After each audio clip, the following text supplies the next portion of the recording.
Hello and very good morning to all of you.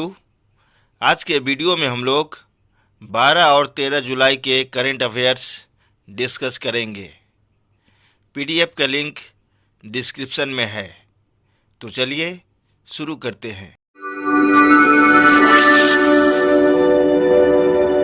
आज का पहला क्वेश्चन है, पश्चिम बंगाल में सियालदह मेट्रो स्टेशन का उद्घाटन किसने किया है? ऑप्शंस हैं अभिषेक बनर्जी, ममता बनर्जी, स्मृति ईरानी, फिरहाद हकीम। इस क्वेश्चन का सही आंसर होगा ऑप्शन सी, स्मृति ईरानी। इंपॉर्टेंट पॉइंट देख लेते हैं। पहला पॉइंट है, पश्चिम बंगाल में सियालदह मेट्रो स्टेशन का उद्घाटन केंद्रीय मंत्री स्मृति ईरानी ने सोमवार 11 जुलाई 2022 को किया है।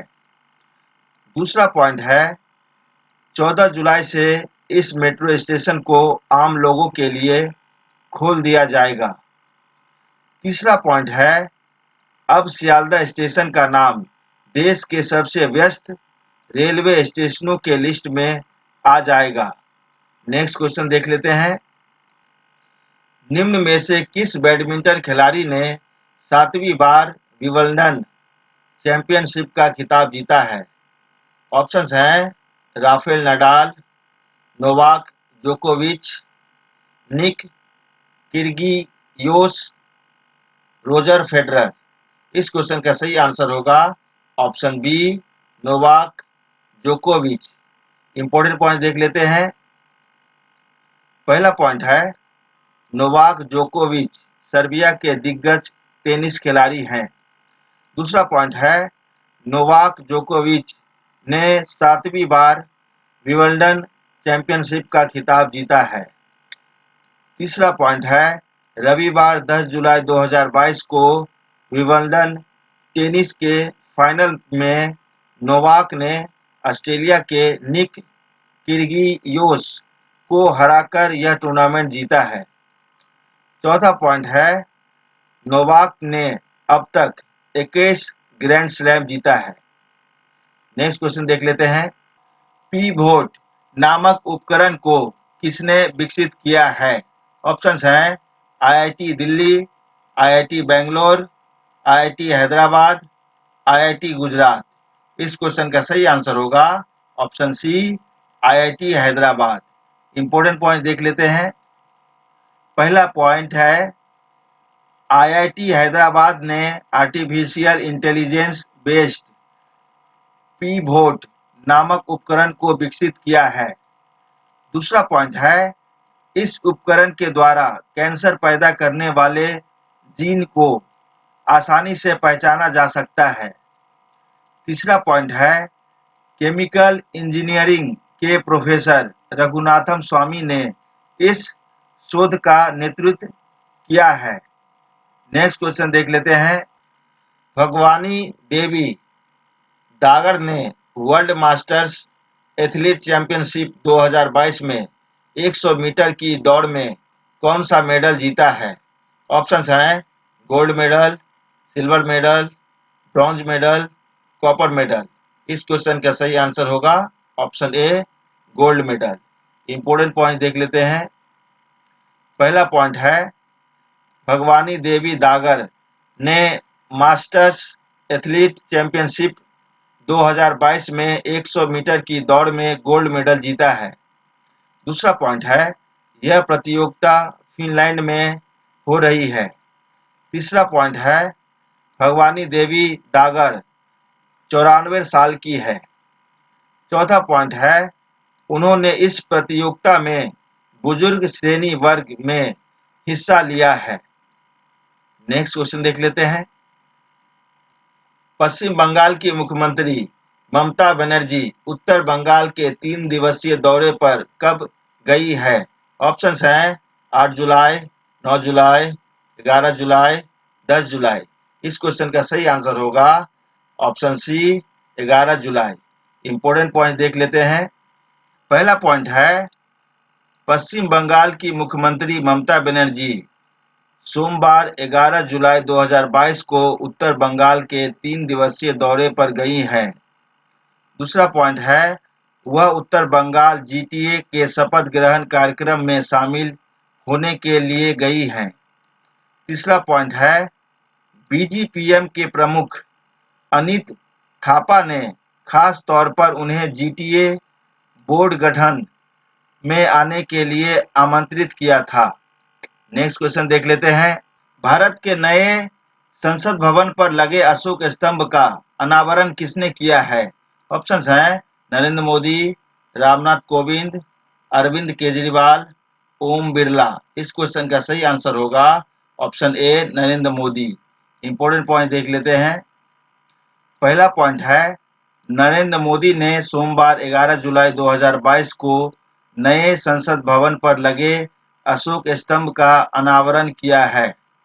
दूसरा पॉइंट है यह अशोक स्तंभ कांस्य से बना हुआ है। तीसरा पॉइंट है इसकी ऊंचाई 6.5 मीटर है तथा इसका वजन 9,500 किलोग्राम है। नेक्स्ट क्वेश्चन देख लेते हैं। महाराष्ट्र के विधानसभा सचिव ने किस पार्टी के विधायकों के खिलाफ कारण बताओ नोटिस जारी किया है? ऑप्शंस हैं बीजेपी, कांग्रेस, शिवसेना, समाजवादी पार्टी। इस क्वेश्चन का सही आंसर होगा ऑप्शन सी शिवसेना।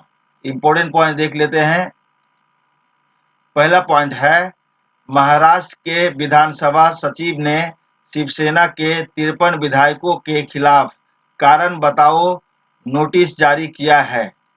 दूसरा पॉइंट है शिवसेना के कुल 55 विधायक हैं। नेक्स्ट क्वेश्चन देख लेते हैं। बाबुल सुप्रियो किस पार्टी के राष्ट्रीय प्रवक्ता बने हैं? ऑप्शंस हैं कांग्रेस, सीपीआईएम, तृणमूल कांग्रेस, बीजेपी। इस क्वेश्चन का सही आंसर होगा option C Trinamool Congress. Important point देख लेते हैं।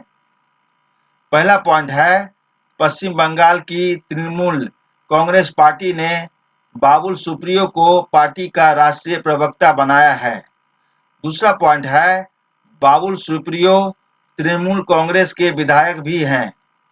तीसरा पॉइंट है टीएमसी का मानना है कि बाबुल सुप्रियो एक गायक और नेता के रूप में जाना माना चेहरा है, इसलिए वह पार्टी के विचारों और नीतियों को राष्ट्रीय मंच पर रखने में एक अहम भूमिका निभा सकते हैं। नेक्स्ट क्वेश्चन देख लेते हैं। रिद्धिमान साहा 2022-2023 के घरेलू सत्र में किस राज्य की तरफ से खेलने वाले हैं?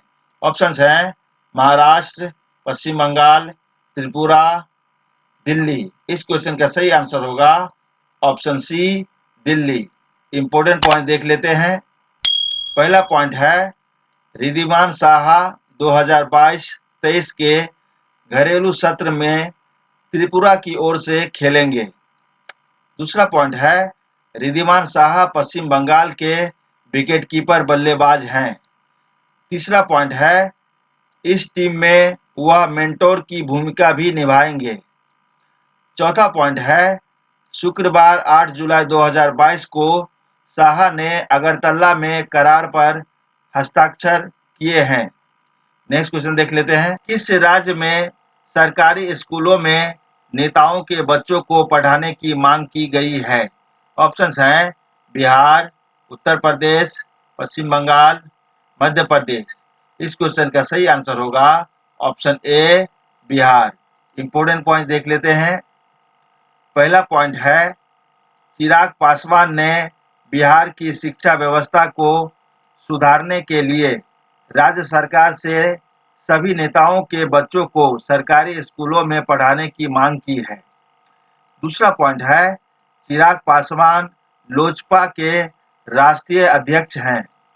तीसरा पॉइंट है वे जमुई के सांसद हैं। नेक्स्ट क्वेश्चन देख लेते हैं। हाल ही में भारत ने किस देश को 44,000 टन यूरिया दिया है? ऑप्शंस हैं पाकिस्तान, अफगानिस्तान, बांग्लादेश, श्रीलंका। इस क्वेश्चन का सही आंसर होगा option D Sri Lanka. Important point देख लेते हैं। पहला पॉइंट है भारत ने आर्थिक संकट से जूझ रहे श्रीलंका को 44,000 टन यूरिया ऋण के तौर पर दिया है। दूसरा पॉइंट है भारतीय उच्चायोग ने बताया है कि श्रीलंका के किसानों को समर्थन और खाद्य सुरक्षा के लिए द्विपक्षीय सहयोग बढ़ाने के लिए जारी प्रयासों के तहत यह मदद दी गई है।